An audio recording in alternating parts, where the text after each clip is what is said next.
Well, what is going on, gang? Welcome back to Therapeutic Edge. Hey, it's very nice to have you here today. I've got the new ZT0044 on the table, and I struggle with this knife. Let's talk about why. Well, first, let's talk about what's good about it. It is really well made. The milling on the titanium, on the inside of the titanium, is fantastic. I love that sound.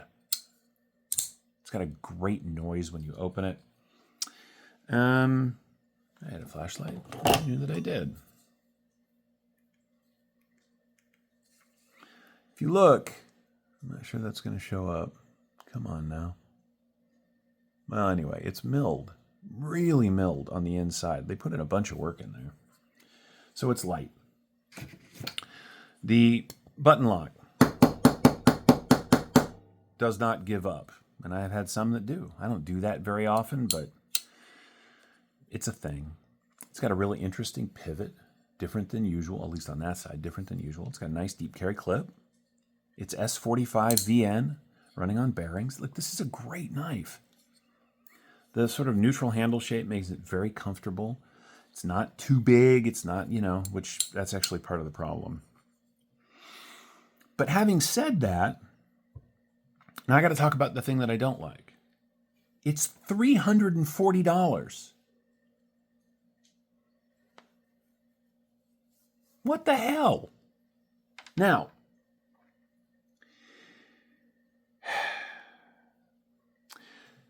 ZT is owned by a company called Kai, K-A-I, and they own Kershaw.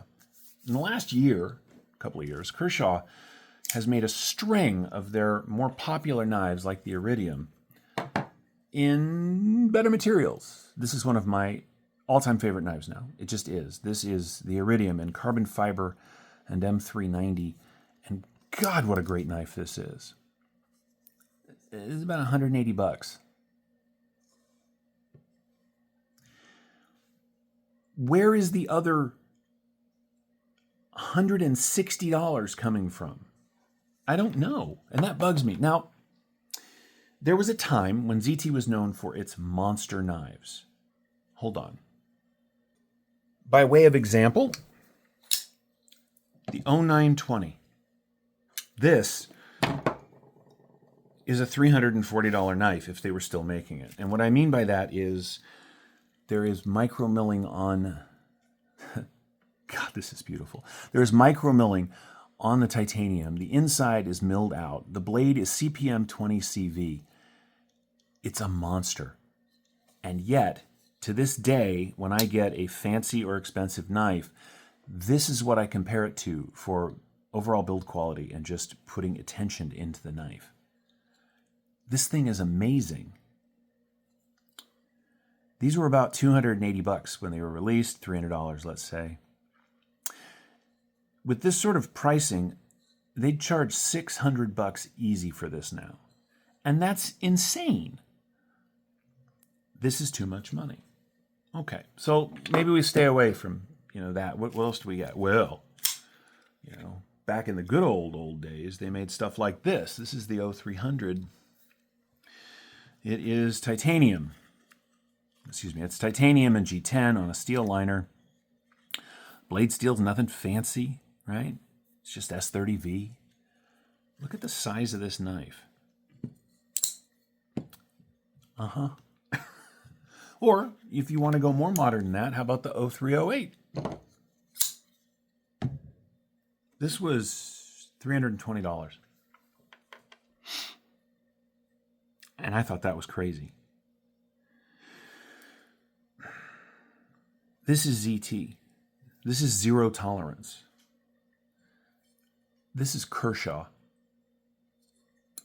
It's an excellent Kershaw, but it's a Kershaw. And it's a Kershaw not because of anything other than its size and its materials. This is Kershaw, not ZT. And because it's Kershaw, not ZT, it maybe should cost $200. Maybe $250 if we're really pushing it, because there is a lot of really nice milling on the inside. A lot of extra work. I get that. That's cool. There is nothing, I don't know what that was. There is nothing in this knife that is $340 big. Or I just don't get it. I reviewed a knife recently that I'm just going to bring it back up. This is the Full Metal Atlas from Cold Steel, of all people. If you didn't see that video, feel free to go back and watch it. This is titanium S35 VN with their Atlas lock. This knife is less than $200. Okay, now, I'm not just here to crap on this knife. I'm not. I reiterate, in every possible way, this is a gorgeous, well-made little pocket knife. The blade shape is beautiful. Titanium, smooth. It's got a little bit of milling. It's got some shape to it. It's got this, like I said, this cool pivot. Button lock is sturdy and holds up. It's got a nice deep carry clip that is reversible. And it makes a great noise. It's just $140 too much money, and I don't know why. So let's do the rest of this now by way of comparison. Since we already had it on the table, here it is against the Iridium, a high-end Iridium. As you can see, the Iridium is bigger, and if you want to even more interesting Iridium, there's the auto version. It is smaller than an Iridium. It's probably closer in size to the Bel Air. I don't happen to have that handy. Here it is against a 940. By the way, in order to make this 940 as fancy as this ZT, I didn't find it, but somebody had to go out and get these titanium scales, and I guarantee you this knife was still less expensive than that one, even with this aftermarket work done on it. Anyway, it is a little bit shorter than a 940. Like I said, it's a small knife. Here it is against the Mini Grip, or in this case, the Mini Ritter Hogue.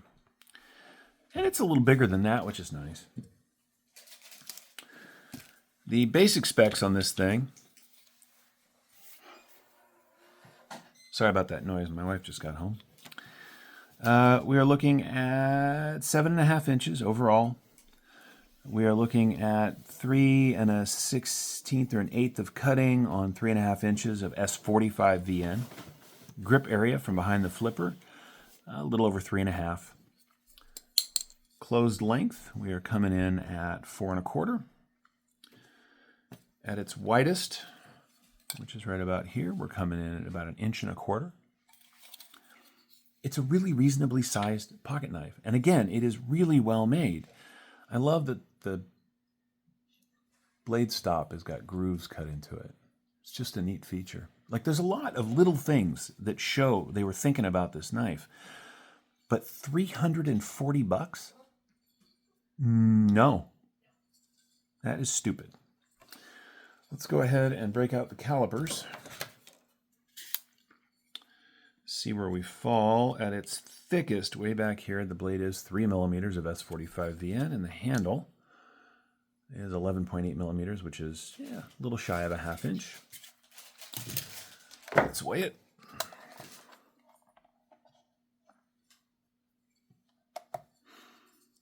Feels reasonably light. Let's find out. 3.5 ounces. It's not super light. By way of comparison, the FM1 from Cold Steel is 3.9, right? So it's a little bit lighter than that. The carbon fiber Iridium, much lighter. Here's the thing. It's funny, I just made a video where I was saying we shouldn't get on the internet just to shit on things, and I hold to that, but I'm a ZT fan. This knife pissed me off. It's not better at being a small knife than a million other small knives. It's not better at being a button lock than many other button locks. It's not better at anything than a whole bunch of other knives. And again, it is $340 right now over at Blade HQ. I can't excuse that. If they wanted to sell this again and charge $500 for it, I would argue that given what you get for $500 when you're talking about stuff like Chris Reeve or Hinderer, that this is competitive in that market at those prices. This is really good. If this was $240, I would struggle, but I could probably make an argument for it because of the little thoughtful design elements and some other stuff. But at $340, I got nothing. I got nothing. The ZT0044 is, as far as I can tell, the last ZT I'm going to buy other than fixed blades, because we're going to talk about this a little farther down the road, until they decide to start making big, real knives again. This thing just bums me out, man.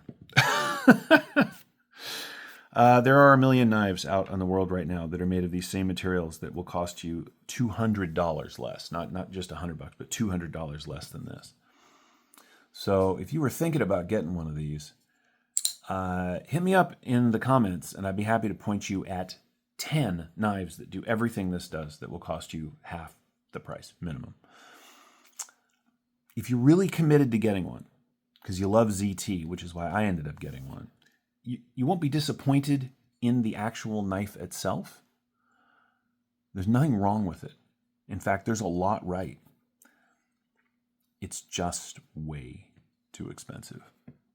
And on that note, we're going to wrap it up. Remember, gang, take care of yourselves and take care of each other, and we'll see you next time.